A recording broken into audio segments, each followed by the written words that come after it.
ಎಲ್ರಿಗೂ ನಮಸ್ಕಾರ ಸ್ನೇಹಿತರೆ. ಜ್ಯೋತಿಷ್ಯ ಶಾಸ್ತ್ರದ ಪ್ರಕಾರ ಸೆಪ್ಟೆಂಬರ್ ತಿಂಗಳು ವೃಶ್ಚಿಕ ರಾಶಿಯವರಿಗೆ ಹೇಗಿರಲಿದೆ, ಕೌಟುಂಬಿಕ ಜೀವನ, ವೃತ್ತಿ ಜೀವನ, ಆರೋಗ್ಯ, ಶಿಕ್ಷಣ, ಆರ್ಥಿಕ ಸ್ಥಿತಿ ಹೇಗಿರಲಿದೆ ಅನ್ನೋ ಬಗ್ಗೆ ಸಂಪೂರ್ಣ ಮಾಹಿತಿ ನೋಡೋಣ ಬನ್ನಿ. ಅದಕ್ಕೂ ಮುನ್ನ ನೀವಿನ್ನು ನಮ್ಮ ಚಾನಲ್ಗೆ ಸಬ್ಸ್ಕ್ರೈಬ್ ಮಾಡಿಲ್ಲ ಅಂತಾದರೆ ಕೂಡಲೇ ಸಬ್ಸ್ಕ್ರೈಬ್ ಆಗಿ, ಹಾಗೆಯೇ ವಿಡಿಯೋಗೆ ಒಂದು ಲೈಕ್ ಮಾಡಿ, ವಿಡಿಯೋ ಸ್ಕಿಪ್ ಮಾಡದೆ ಕೊನೆಯವರೆಗೂ ನೋಡಿ. ವೃಶ್ಚಿಕ ರಾಶಿಯ ಮಾಸ ಭವಿಷ್ಯ 2024. ಸೆಪ್ಟೆಂಬರ್ ತಿಂಗಳ ಮೊದಲಾರ್ಧವು ವೃಶ್ಚಿಕ ರಾಶಿಯವರಿಗೆ ಸ್ವಲ್ಪ ಸವಾಲಾಗಿ ಪರಿಣಮಿಸಲಿದೆ. ಈ ಸಮಯದಲ್ಲಿ ನೀವು ಕುಟುಂಬದೊಂದಿಗೆ ಕೆಲಸದ ಕ್ಷೇತ್ರಕ್ಕೆ ಸಂಬಂಧಿಸಿದ ಕೆಲವು ಸಮಸ್ಯೆಗಳನ್ನು ಎದುರಿಸಬೇಕಾಗಬಹುದು. ಈ ಸಮಯದಲ್ಲಿ ಉದ್ಯೋಗಸ್ಥರು ತಮ್ಮ ಕೆಲಸವನ್ನು ಸಮಯಕ್ಕೆ ಮತ್ತು ಉತ್ತಮ ರೀತಿಯಲ್ಲಿ ಮಾಡಲು ಹೆಚ್ಚುವರಿ ಕಠಿಣ ಪರಿಶ್ರಮ ಮತ್ತು ಪ್ರಯತ್ನಗಳನ್ನು ಮಾಡಬೇಕಾಗಬಹುದು. ಈ ಸಮಯದಲ್ಲಿ ನೀವು ಅತಿಯಾದ ಕೆಲಸದ ಕಾರಣದಿಂದ ಸ್ವಲ್ಪ ಒತ್ತಡಕ್ಕೆ ಒಳಗಾಗಬಹುದು. ಪರಿಣಾಮ ದೈನಂದಿನ ಜೀವನದಲ್ಲಿ ಜನರೊಂದಿಗೆ ನಿಮ್ಮ ವ್ಯವಹಾರವು ಕಠಿಣವಾಗಿರುತ್ತದೆ. ಈ ಸಮಯದಲ್ಲಿ ನಿಮ್ಮ ವಿಷಯವನ್ನು ಇತರರ ಮೇಲೆ ಹೇರಲು ನೀವು ಪ್ರಯತ್ನಿಸಬಹುದು. ನೀವು ಮಾತ್ರ ಸರಿಯಾದ ಹಾದಿಯಲ್ಲಿದ್ದೀರಿ ಅಂತ ನೀವು ಭಾವಿಸುವಿರಿ. ಈ ಸಮಯದಲ್ಲಿ ಯಾರೊಂದಿಗೂ ಜಗಳವಾಡೋದನ್ನು ತಪ್ಪಿಸಿ, ಇಲ್ಲದಿದ್ದರೆ ನೀವು ದೊಡ್ಡ ನಷ್ಟವನ್ನು ಎದುರಿಸಬೇಕಾಗತ್ತೆ. ಹಣಕಾಸಿನ ಸಮಸ್ಯೆಗಳನ್ನು ತಪ್ಪಿಸಲು ಹಣವನ್ನು ಜಾಗ್ರತೆಯಿಂದ ನಿರ್ವಹಿಸಿ. ಸೆಪ್ಟೆಂಬರ್ ತಿಂಗಳ ಮಧ್ಯದಲ್ಲಿ ನೀವು ಜೀವನಕ್ಕೆ ಸಂಬಂಧಿಸಿದ ತೊಂದರೆಗಳಿಂದ ಸ್ವಲ್ಪ ಪರಿಹಾರವನ್ನು ಪಡೆಯಲು ಪ್ರಾರಂಭಿಸುತ್ತೀರಿ. ಒಟ್ಟಾರೆಯಾಗಿ ತಿಂಗಳ ದ್ವಿತೀಯಾರ್ಧವು ನಿಮಗೆ ಅನುಕೂಲಕರವಾಗಿರುತ್ತೆ. ಈ ಸಮಯದಲ್ಲಿ ನೀವು ವ್ಯಾಪಾರದಲ್ಲಿ ಅಪೇಕ್ಷಿತ ಲಾಭವನ್ನು ಪಡೆಯುತ್ತೀರಿ. ಈ ಸಮಯದಲ್ಲಿ ವೃತ್ತಿ ವ್ಯಾಪಾರಕ್ಕೆ ಸಂಬಂಧಿಸಿದಂತೆ ಮಾಡಿದ ಪ್ರಯಾಣವು ಆಹ್ಲಾದಕರವಾಗಿರುತ್ತೆ ಮತ್ತು ಪ್ರಗತಿಯನ್ನು ನೀಡುತ್ತೆ. ನಿಮ್ಮ ಪ್ರೇಮ ಸಂಬಂಧದಲ್ಲಿ ಏನಾದರೂ ಹದಗೆಟ್ಟಿದ್ರೆ ಅದು ಸ್ನೇಹಿತರ ಸಹಾಯದಿಂದ ದೂರವಾಗುತ್ತೆ ಮತ್ತು ನಿಮ್ಮ ಸಂಬಂಧವು ಮತ್ತೊಮ್ಮೆ ಟ್ರ್ಯಾಕ್ಗೆ ಮರಳಿ ಬರುತ್ತೆ. ಈ ಅವಧಿಯಲ್ಲಿ ಕ್ಷೇತ್ರದಲ್ಲಿ ಯಾವುದೇ ವಿಶೇಷ ಕೆಲಸಕ್ಕಾಗಿ ಉದ್ಯೋಗಗಳನ್ನು ಗೌರವಿಸಬಹುದು. ಮಗುವಿನ ಕಡೆಯಿಂದ ನೀವು ಆಹ್ಲಾದಕರ ಸುದ್ದಿಯನ್ನು ಪಡೆಯುತ್ತೀರಿ. ತಿಂಗಳ 4ನೇ ವಾರದಲ್ಲಿ ಕುಟುಂಬ ಸಮೇತ ಯಾವುದೇ ಯಾತ್ರಾ ಸ್ಥಳ ಅಥವಾ ಪ್ರವಾಸಿ ಸ್ಥಳಕ್ಕೆ ತೆರಳಬಹುದು. ಈ ಸಮಯದಲ್ಲಿ ಕುಟುಂಬ ಸದಸ್ಯರೊಂದಿಗೆ ಸಂತೋಷದಿಂದ ಸಮಯ ಕಳೆಯುವಿರಿ. ಪರಿಹಾರ: ಪ್ರತಿದಿನ ಶಿವನಿಗೆ ಬಿಳಿ ಚಂದನವನ್ನು ಅರ್ಪಿಸಿ ಮತ್ತು ಶಿವ ಚಾಲಿಸವನ್ನು ಪಠಿಸಿ. ವೃತ್ತಿ ಜೀವನ: ಈ ತಿಂಗಳು ನಿಮ್ಮ ವೃತ್ತಿ ಜೀವನದಲ್ಲಿ ಪ್ರಗತಿ ಸಾಧ್ಯವಿದೆ. ನಿಮ್ಮ ಉದ್ಯೋಗ ಮತ್ತು ವ್ಯವಹಾರಗಳಿಗೆ ಈ ಸಮಯ ಬಹಳಷ್ಟು ಅನುಕೂಲಕರವಾಗಿರುತ್ತೆ. ಈ ಸಮಯದಲ್ಲಿ ನಿಮ್ಮ ವೃತ್ತಿ ಜೀವನವನ್ನು ಯಶಸ್ವಿಯಾಗಿ ಮುಂದುವರೆಸಲು ನೀವು ಶ್ರಮಿಸುತ್ತೀರಿ. ಮುಂದೆ ಸಾಗಲು ಅನೇಕ ಸುವರ್ಣಾವಕಾಶಗಳು ನಿಮ್ಮ ಮುಂದೆ ಬರಲಿವೆ. ವೃತ್ತಿ ಜೀವನಕ್ಕಾಗಿ ವಿದೇಶಕ್ಕೆ ಹೋಗೋ ಸಾಧ್ಯತೆಗಳು ಇವೆ. ಉದ್ಯೋಗದಲ್ಲಿ ಬಡ್ತಿ ಪಡೆಯುವ ಸಾಧ್ಯತೆಗಳಿವೆ ಅಥವಾ ನಿಮ್ಮ ಆದಾಯದಲ್ಲಿ ಹೆಚ್ಚಳ ಸಾಧ್ಯವಿದೆ. ಈ ಸಮಯದಲ್ಲಿ ನೀವು ಸಹಾಯಕ್ಕಾಗಿ ನಿಮ್ಮ ಸಹೋದ್ಯೋಗಿಗಳನ್ನು ಅವಲಂಬಿಸದೇ ಇರೋದು ಉತ್ತಮ. ಯಾಕಂದರೆ ಈ ಸಮಯದಲ್ಲಿ ಅವರು ನಿಮ್ಮ ಯಶಸ್ಸಿನಿಂದ ಕಿರಿಕಿರಿಗೊಳ್ಳಬಹುದು ಅಥವಾ ನಿಮ್ಮ ಒಳ್ಳೆಯ ಕೆಲಸಕ್ಕೆ ಅವರು ಸ್ವತಃ ಕ್ರೆಡಿಟ್ ತೆಗೆದುಕೊಳ್ಳಬಹುದು. ಆದ್ದರಿಂದ ಜಾಗರೂಕರಾಗಿರಿ. ರಾಹು ನಿಮಗೆ ಮನೋಬಲವನ್ನು, ಆರ್ಥಿಕ ಸಮೃದ್ಧಿಯನ್ನು ಕೊಡ್ತಾರೆ. ಎಲ್ಲ ಕೆಲಸಗಳಲ್ಲೂ ಜಯ ಸಿಗುವಂತೆ ಮಾಡ್ತಾರೆ. ಶತ್ರುಗಳ ಬಾಯಿ ಮುಚ್ಚಿಸುತ್ತಾರೆ. ಹಣದ ಅರಿವು ಈ ಮಾಸ ಬಹಳ ಉತ್ತಮವಾಗಿರುತ್ತೆ. ಮಕ್ಕಳಿಂದ ಸಂತೋಷವಿದೆ. ಮಕ್ಕಳು ತಮ್ಮ ಭವಿಷ್ಯತ್ತಿಗಾಗಿ ವಿದೇಶ ಪ್ರಯಾಣ ಮಾಡಬಹುದು. ವೃಶ್ಚಿಕ ರಾಶಿಯ ಹೆಣ್ಣು ಮಕ್ಕಳಿಗೆ ಮನೋವ್ಯಥೆ ಇದೆ. ಮನೆಯಲ್ಲಿ ಕೊಂಚ ಇರಿಸು ಮುರುಸಿನ ವಾತಾವರಣ ಇರುತ್ತೆ. 10ನೇ ಮನೆಯ ಸೂರ್ಯ ವೃತ್ತಿಯಲ್ಲಿ ಯಶಸ್ಸನ್ನು, ಕೀರ್ತಿಯನ್ನು ತಂದುಕೊಡ್ತಾನೆ. 17ರ ನಂತರ ಸೂರ್ಯ ಸಿಂಹದಿಂದ ಕನ್ಯಾಗೆ ಬಂದಾಗ ಶುಭ ಫಲಗಳು ಮತ್ತು ಜಾಸ್ತಿ ಆಗುತ್ತೆ. ಸೂರ್ಯ ಮತ್ತು ಬುಧ 11ನೇ ಮನೆಯಲ್ಲಿ ಬುಧಾದಿತ್ಯ ಯೋಗದಲ್ಲಿ ಇರ್ತಾರೆ. ಇದು ನಿಮಗೆ ಮಾತಿನಿಂದ ಲಾಭವನ್ನು, ಮಾತಿನಿಂದ ಗೌರವವನ್ನು ತಂದುಕೊಡುತ್ತೆ.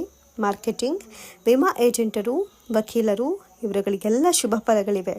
ಎತ್ತರದ ಸ್ಥಳಗಳಿಗೆ ಹೋಗೋದನ್ನು ಮುಂದಕ್ಕೆ ಹಾಕಿ.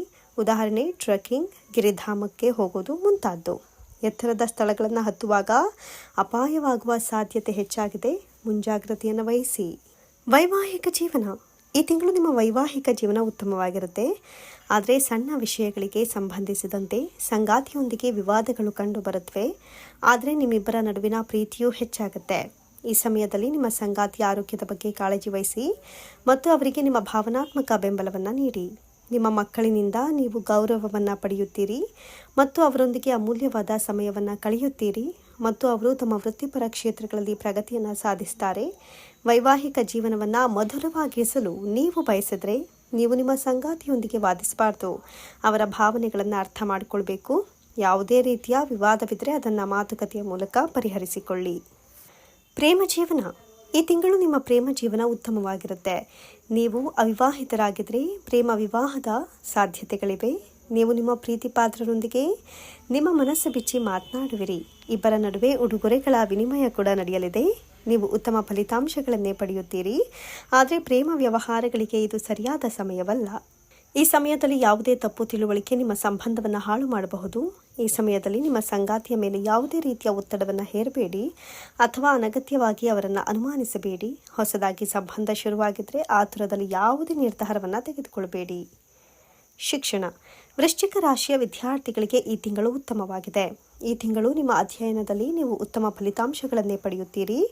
ಈ ಸಮಯದಲ್ಲಿ ನೀವು ಯಾವುದೇ ಸ್ಪರ್ಧಾತ್ಮಕ ಪರೀಕ್ಷೆಯನ್ನು ನೀಡಿದರೆ ನೀವು ಅದರಲ್ಲಿ ಯಶಸ್ಸನ್ನು ಪಡೆಯುತ್ತೀರಿ. ನಿಮ್ಮ ಅಧ್ಯಯನದಲ್ಲಿ ಉತ್ತಮ ಫಲಿತಾಂಶಗಳನ್ನು ನೀವು ಬಯಸಿದರೆ ನೀವು ನಿಮ್ಮ ಕಠಿಣ ಪರಿಶ್ರಮವನ್ನು ಇನ್ನಷ್ಟು ಹೆಚ್ಚಿಸಬೇಕು. ಅಧ್ಯಯನದ ಜೊತೆಗೆ ನಿಮ್ಮ ಪ್ರತಿಭೆಗೆ ಸಮಯ ನೀಡಿ. ಬಿಡುವಿನ ವೇಳೆಯಲ್ಲಿ ನಿಮ್ಮ ಆಸಕ್ತಿಗೆ ಅನುಗುಣವಾಗಿ ಕೋರ್ಸ್ ಅಥವಾ ಡಿಪ್ಲೊಮೊ ಮಾಡಬಹುದು. ನೀವು ಯಾವುದೇ ಭಾಷಾ ಕೋರ್ಸ್ ಮಾಡ್ತಾ ಇದ್ದರೆ ಇದರಲ್ಲಿ ನಿಮಗೆ ಉತ್ತಮ ಅವಕಾಶಗಳಿವೆ. ನೀವು ವೈದ್ಯಕೀಯ ಅಥವಾ IIT ಪ್ರವೇಶಕ್ಕೆ ತಯಾರಿ ನಡೆಸ್ತಾ ಇದ್ದರೆ ನೀವು ನಿಮ್ಮ ಗುರಿಯತ್ತ ಗಮನ ಹರಿಸಬೇಕು. ಏಕಾಗ್ರತೆಯಿಂದ ನಿಮಗೆ ಯಶಸ್ಸು ಲಭಿಸುತ್ತೆ. ಆರೋಗ್ಯ. ಈ ತಿಂಗಳು ನೀವು ನಿಮ್ಮ ಆರೋಗ್ಯದ ಬಗ್ಗೆ ತುಸು ಹೆಚ್ಚಿನ ಕಾಳಜಿ ವಹಿಸಬೇಕಾಗತ್ತೆ. ಆರೋಗ್ಯದ ಬಗ್ಗೆ ನಿರ್ಲಕ್ಷ್ಯವು ನಿಮಗೆ ಭಾರಿ ನಷ್ಟವನ್ನೇ ಉಂಟು ಮಾಡುತ್ತೆ. ಆರಂಭದಲ್ಲಿ ನೀವು ನಿಮ್ಮ ಆರೋಗ್ಯದ ಬಗ್ಗೆ ಹೆಚ್ಚಿನ ಗಮನ ಹರಿಸಬೇಕು. ಈ ಸಮಯದಲ್ಲಿ ನೀವು ಆರೋಗ್ಯಕ್ಕೆ ಸಂಬಂಧಿಸಿದ ಸಮಸ್ಯೆಗಳನ್ನು ಹೊಂದಬಹುದು, ಆದರೆ ನಂತರ ನಿಮ್ಮ ಆರೋಗ್ಯ ಸುಧಾರಿಸುತ್ತದೆ. ಆದರೆ ನಿಮಗೆ ಸ್ವಲ್ಪ ದೈಹಿಕ ನೋವು ಉಂಟಾಗಬಹುದು. ನಿಮ್ಮ ಆರೋಗ್ಯವು ದುರ್ಬಲವಾಗಿರಬಹುದು. ಈ ಸಮಯದಲ್ಲಿ ನಿಮ್ಮ ರೋಗ ನಿರೋಧಕ ಶಕ್ತಿ ದುರ್ಬಲವಾಗಬಹುದು. ಇದು ಸಂಭವಿಸಿದಲ್ಲಿ ವೈದ್ಯರನ್ನು ಸಂಪರ್ಕಿಸಿ ಮತ್ತು ನಿಮ್ಮ ಅನಾರೋಗ್ಯಕ್ಕೆ ಸರಿಯಾದ ಚಿಕಿತ್ಸೆ ಪಡೆಯಿರಿ. ಹಣಕಾಸಿನ ಪರಿಸ್ಥಿತಿ ಸುಧಾರಿಸಲಿದೆ. ವೃಶ್ಚಿಕ ರಾಶಿಯವರದ್ದು ಮೂಲತಃ ಪರಿಶ್ರಮಿ ಸ್ವಭಾವ. ಕಷ್ಟಪಟ್ಟು ಮಾಡೋ ಕೆಲಸ ಕಾರ್ಯಗಳಿಗೆ ತಕ್ಕಂತೆ ಆದಾಯವು ದೊರೆಯುತ್ತೆ. ಕೇವಲ ಆರ್ಥಿಕ ಪ್ರಗತಿ ಮಾತ್ರವಲ್ಲದೆ ಸ್ಥಿರತೆಯೂ ಕಂಡುಬರುತ್ತೆ. ಬುದ್ಧಿವಂತಿಕೆಯಿಂದ ದೊರೆಯುವ ಹಣದ ಅಲ್ಪ ಭಾಗವನ್ನು ಉಳಿಸುವ ಅಭ್ಯಾಸವನ್ನು ಮಾಡಿಕೊಳ್ಬೇಕು. ರಾಹುವಿನ ದೃಷ್ಟಿ 11ನೇ ಮನೆಗೆ ಇರೋ ಕಾರಣ ಅನಿರೀಕ್ಷಿತ ಆದಾಯ ದೊರೆಯುತ್ತದೆ. ನಿಮ್ಮ ಯೋಜನೆಯಂತೆ ನಿರ್ದಿಷ್ಟ ಮಟ್ಟದ ಹಣವನ್ನು ಗಳಿಸುವವರೆಗೂ ಬಿಡೋದಿಲ್ಲ. ವಿದೇಶಿ ಕಂಪನಿಗಳಲ್ಲಿ ಉದ್ಯೋಗ ದೊರೆತು ಹಣ ಗಳಿಕೆ ಹೆಚ್ಚಾಗುತ್ತೆ. ಹಣದ ಕೊರತೆ ಉಂಟಾದಲ್ಲಿ ತಂದೆಯಿಂದ ಹಣದ ಸಹಾಯ ದೊರೆಯುತ್ತೆ. ಹಣಕಾಸಿನ ವಿಚಾರದಲ್ಲಿ ಆತ್ಮೀಯರ ಸಲಹೆಯನ್ನು ಕೇಳೋದು ಒಳ್ಳೆಯದು. ಅತಿಯಾದ ಕೋಪದಿಂದ ಜನರ ವಿಶ್ವಾಸವನ್ನು ಕಳೆದುಕೊಳ್ಳುವಿರಿ. ಶಾಂತಿ ಸಹನೆಯಿಂದ ವರ್ತಿಸಿದರೆ ಅಸಾಧ್ಯವಾದ ಕೆಲಸ ಯಾವುದೂ ಇಲ್ಲ. ಅನಾವಶ್ಯಕ ಮಾತುಕತೆ ಚಿಂತೆಯನ್ನು ಉಂಟು ಮಾಡುತ್ತೆ. ತಂದೆ ಅಥವಾ ತಾಯಿಯ ಸಲಹೆಯನ್ನು ಪಾಲಿಸಿದರೆ ಜೀವನದಲ್ಲಿ ಸುಖ, ಸಂತೋಷ, ನೆಮ್ಮದಿ, ಸಮೃದ್ಧಿ ನೆಲೆಸುತ್ತೆ. ಒಲ್ಲದ ಮನಸ್ಸಿನಿಂದ ಸಂಬಂಧಿಕರಿಗೆ ಹಣದ ಸಹಾಯ ಮಾಡಬೇಕಾಗುತ್ತೆ. ವಿದ್ಯಾರ್ಥಿಗಳಿಗೆ ಶುಭ ಫಲಗಳು ದೊರೆಯುತ್ತವೆ. ನೌಕರರಿಗೆ ಅಧಿಕಾರ ಸ್ಥಾನ ಲಭಿಸುತ್ತದೆ. ರಾಜಕೀಯ ಪ್ರವೇಶಿಸುವ ಇಚ್ಛೆ ಇದ್ದಲ್ಲಿ ಸಾಧ್ಯವಾಗುತ್ತೆ. ವ್ಯಾಪಾರ ವ್ಯವಹಾರಗಳಲ್ಲಿನ ಹೆಚ್ಚಿನ ಆಸಕ್ತಿ ತೋರದ ಕಾರಣ ಹಣಕಾಸಿನ ಕೊರತೆಯನ್ನು ಎದುರಿಸುವಿರಿ. ಪರಿಹಾರಗಳು. ಮೊದಲನೆಯದಾಗಿ ಪ್ರತಿದಿನ ಹನುಮಾನ್ ಚಾಲಿಸಾ ಪಠಿಸೋದ್ರಿಂದ ಅಥವಾ ಕೇಳೋದ್ರಿಂದ ಕೈ ಹಿಡಿದ ಕೆಲಸ ಕಾರ್ಯಗಳು ಯಶಸ್ವಿಯಾಗಲಿದೆ. ಎರಡನೆಯದಾಗಿ ಉದ್ದಿನ ಬೇಳೆ ಮತ್ತು ಕಪ್ಪು ಬಟ್ಟೆ ದಾನ ನೀಡೋದ್ರಿಂದ ವಿದ್ಯಾರ್ಥಿಗಳಿಗೆ ಶುಭವಾಗಲಿದೆ. ಮೂರನೆಯದಾಗಿ ಶ್ರೀ ಶನೇಶ್ವರನ ದೇಗುಲಕ್ಕೆ ಪೂಜಾ ಸಾಮಗ್ರಿಗಳನ್ನು ನೀಡೋದ್ರಿಂದ ಕುಟುಂಬದಲ್ಲಿ ಧನಾತ್ಮಕ ಪ್ರಗತಿ ಹೊಂದಲಿದೆ. ನಾಲ್ಕನೆಯದಾಗಿ ಶ್ರೀ ಗುರು ಪೂಜೆ ಮಾಡೋದ್ರಿಂದ ಭೂ ವಿವಾದಗಳು ದೂರವಾಗಲಿದೆ. ಐದನೆಯದಾಗಿ ಕೆಂಪು, ಕೇಸರಿ ಮತ್ತು ಹಾಲಿನ ಬಣ್ಣದ ಕರವಸ್ತ್ರ ಬಳಸಿದರೆ ನಿರೀಕ್ಷಿತ ಫಲಗಳು ದೊರೆಯಲಿವೆ. ಸ್ನೇಹಿತರೆ, ಈ ಮಾಹಿತಿ ನಿಮ್ಗೆ ಇಷ್ಟವಾಗಿದ್ದಲ್ಲಿ ದಯವಿಟ್ಟು ಶೇರ್ ಮಾಡಿ, ಲೈಕ್ ಮಾಡಿ ಮತ್ತು ನಮ್ಮ ಚಾನಲ್ಗೆ ಸಬ್ಸ್ಕ್ರೈಬ್ ಮಾಡಿ. ಹಾಗೆಯೇ ಎಲ್ಲರೂ ಭಕ್ತಿಯಿಂದ ಓಂ ನಮಃ ಶಿವಾಯ ಅಂತ ಕಮೆಂಟ್ ಮಾಡಿ. ಧನ್ಯವಾದಗಳು.